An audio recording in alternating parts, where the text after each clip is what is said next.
हम आपके लिए लाए हैं एक नई कहानी। आपको अच्छा लगेगा तो चलें, शुरू करती है।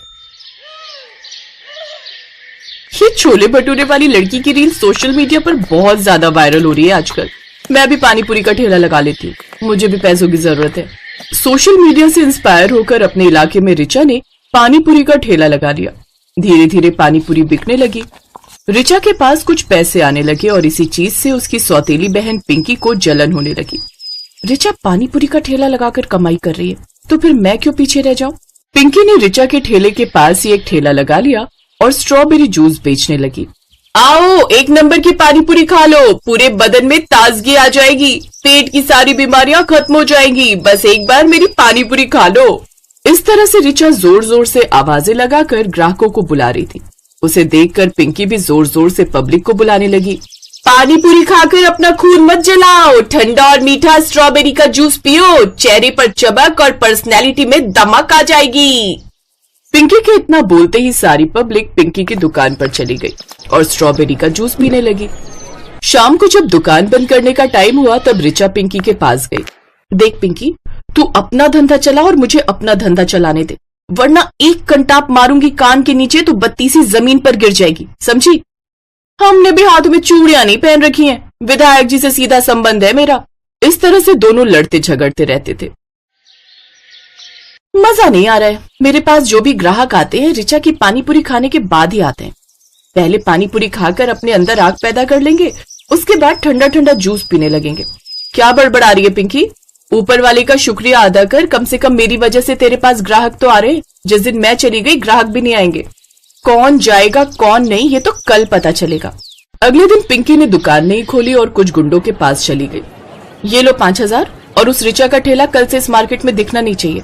ठीक है, अब तो जाए यहाँ से, कल से उसका ठेला दिखाई नहीं देगा। अगले दिन कुछ गुंडे रिचा की दुकान पर आए और उसकी दुकान तोड़ फोड़ कर चले गए। रिचा को बिल्कुल समझ में नहीं आया कि आखिर हुआ क्या। अब इस मार्केट में मैं अकेला राज करूंगी। कमबख्त, क्या कह रही थी कि मेरी वजह से तेरी दुकान पर ग्राहक आते हैं।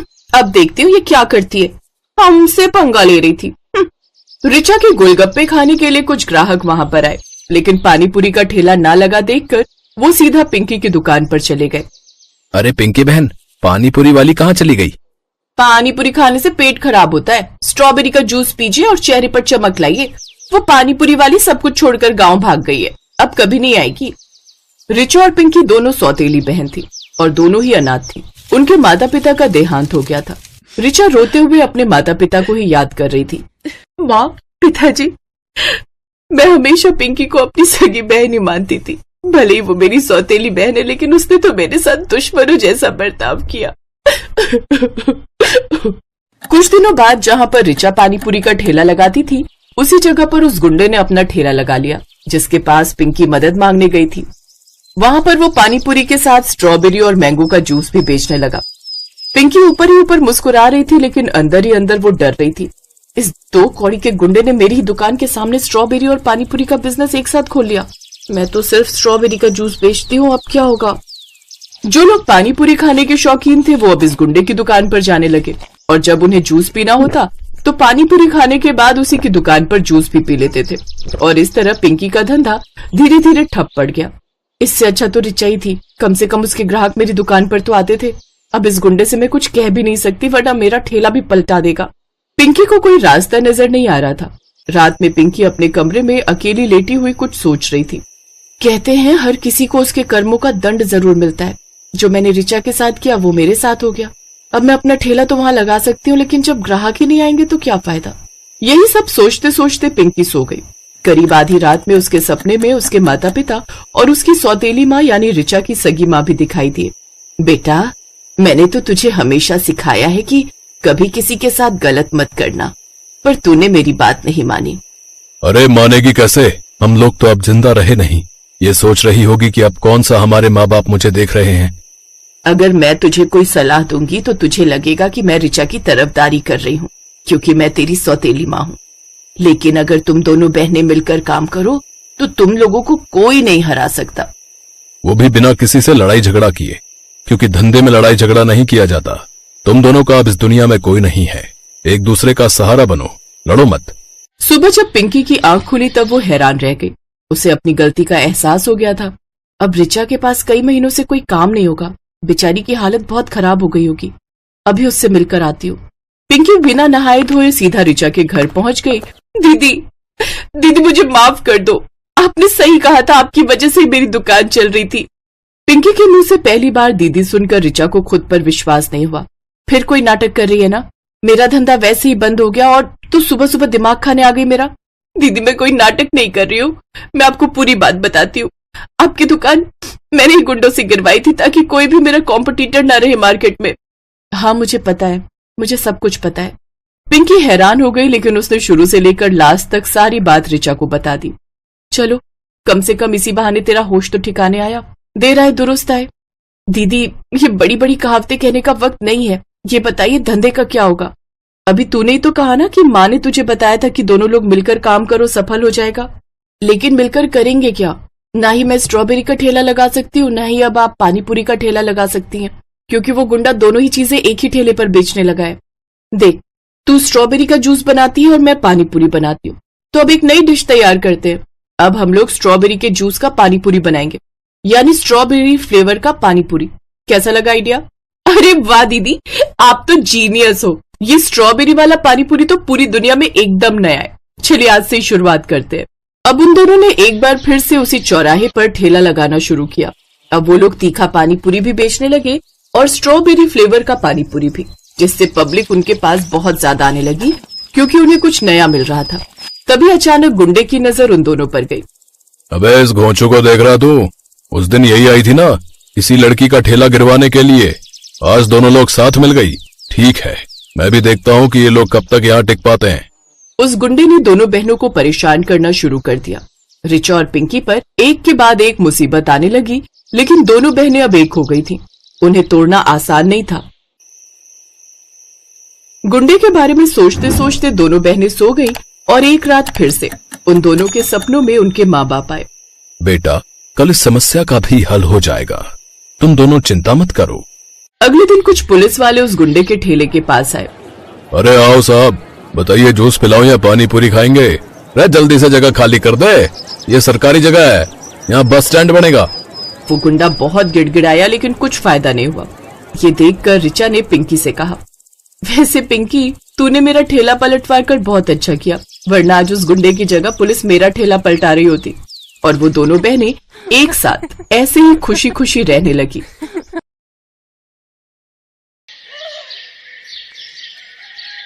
मनोहर पानीपुरी का ठेला चलाता था। उसकी एक 4 साल की बेटी थी और पत्नी शोभा दोबारा गर्भवती थी। मनोहर का परिवार बढ़ रहा था, इसी चिंता में वो ज्यादा मेहनत करता था। सुबह जल्दी उठकर पानीपुरी बनाने की सारी तैयारी करके मनोहर जल्दी ही काम पर निकल जाता था और शाम तक ठेले पर पानीपुरी बेचता था। मनोहर की पानीपुरी लोगों को बहुत पसंद थी, इसलिए ग्राहक भी आ ही जाते थे। मनोहर पानीपुरी खिला भाई। आटे की या सूजी की भैया जी? दोनों तरह की खिला दे। है भाई, तेरी पानीपुरी खाने में इतनी स्वादिष्ट होती है कि मजा आ जाता है भाई। हाँ मनोहर भैया 40 रुपए की पानीपुरी पैक कर देना, पानी थोड़ा ज्यादा कर देना। अभी कर देता हूँ। आने जाने वाले लोगों की नजर मनोहर के ठेले पर पड़ी जाती थी, और पानीपुरी तो एक ऐसी चीज है जिसे देखकर मुंह में पानी आ ही जाता है। इसलिए लोग उसके ठेले पर रुककर पानीपुरी खाते और आगे बढ़ते। पर कुछ दिनों से मनोहर के ठेले पर भीड़ आनी कम हो गई थी, क्योंकि मानसून आ गया था और रोजाना ही तेज बारिश आ जाती थी, इसलिए लोग सड़क पर कम रुकते थे। बिक्री पर असर होने से मनोहर की रोजी रोटी पर भी असर पड़ा था। ये लो, रोटी खा लो। शुभा क्या बात है, चिंता में दिखाई दे रही हो? पूजा कहाँ है, दिखाई नहीं दे रही? वो पड़ोस वाली माला के घर खेलने गई है। वो शरद बाबू आए थे, मकान का किराया मांग रहे थे। बोल रहे थे 15 दिन ऊपर हो गए हैं, उन्हें अगले हफ्ते तक किराया चाहिए, नहीं तो हमें ये घर खाली करना पड़ेगा। उन्हें हमसे ज्यादा किराया देने वाले किराएदार मिल रहे हैं।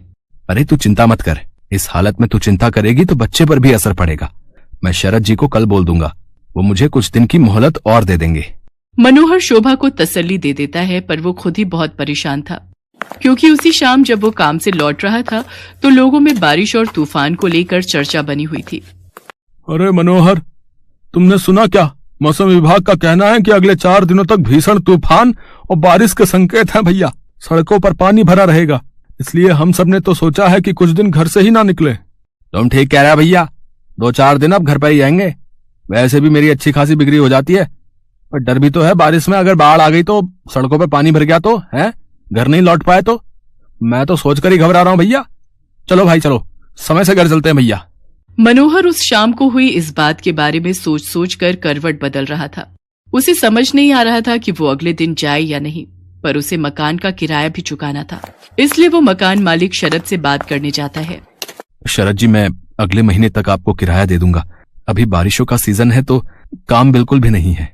देख मनोहर, मैंने घर किराए पर देने से पहले ही ये शर्त रखी थी कि मुझे किराया समय पर चाहिए, पर तू हर बार ही किराया लेट कर देता है। अब मैं और देर नहीं कर सकता।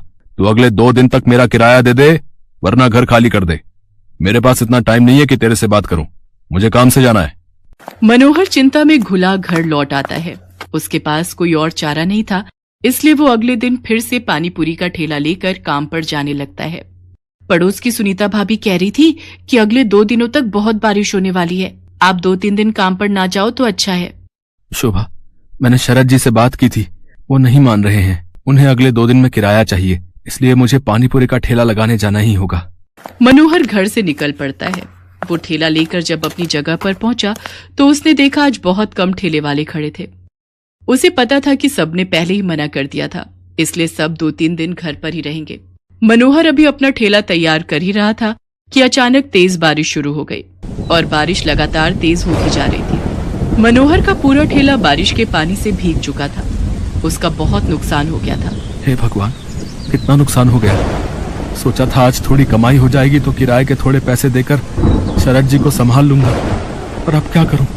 आज तो 1 पाई की भी कमाई नहीं हुई। अब तो वापस घर जाने के सिवा कोई रास्ता नहीं। घर ही चला जाता हूं। बारिश का पानी सड़कों पर भर रहा है, अगर कुछ देर और रुका तो यहीं फंस जाऊंगा। मनोहर अपने ठेले को अभी लेकर जा ही रहा था कि अचानक से एक गाड़ी तेजी से आती है और सड़क पर फिसलती हुई एक पेड़ से टकरा जाती है। अचानक हुए ऐसे हादसे से मनोहर दंग रह जाता है। वो देखता है कि गाड़ी एक महिला चला रही थी और बराबर में उसके एक छोटी बच्ची बैठी हुई थी। महिला की ज्यादा चोट आई थी और वो बेहोश हो गई थी। बच्ची को खरोंचे आई थी और वो दर्द से रो रही थी। मनोहर उनके पास जाता है और रोती हुई बच्ची को गोद में उठा लेता है। लोग उसका साथ देने से मना कर देते हैं। हे भगवान, न जाने ये कौन है। चुप हो जा बिटिया, इसके तो हाथ पर चोट आई है। अगर इन्हें कुछ ही देर में अस्पताल नहीं ले गया तो अनर्थ हो जाएगा। ए भैया, जरा ऑटो रोको। ए भैया, आओ भैया, जरा गाड़ी रोको। कोई रोक ही नहीं रहा, कोई भी मदद करने को तैयार नहीं हो रहा है।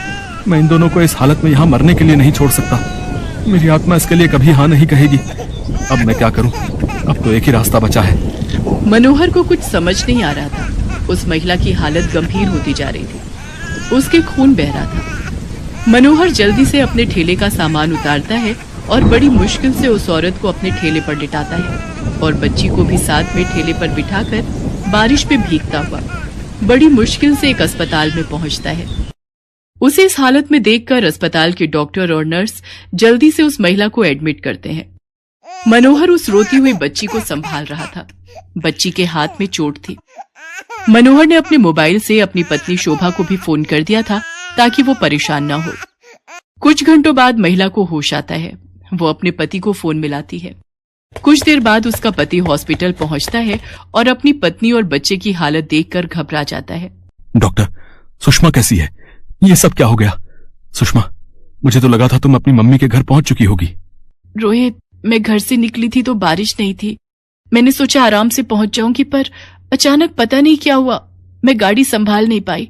कीचड़ में वो फिसलती चली गई और उसके बाद तो मुझे होश ही नहीं था। रोहित, ये भैया बहुत अच्छे हैं। आज इन्होंने ही मेरी और स्वाति की जान बचाई है। आपकी वाइफ ठीक कह रही हैं। आज की दुनिया में ऐसी मदद कोई नहीं करता। हमने अपनी आंखों से देखा था। ये भैया बारिश में अपने ठेले पर आपकी पत्नी और बच्ची को हॉस्पिटल लेकर आए थे।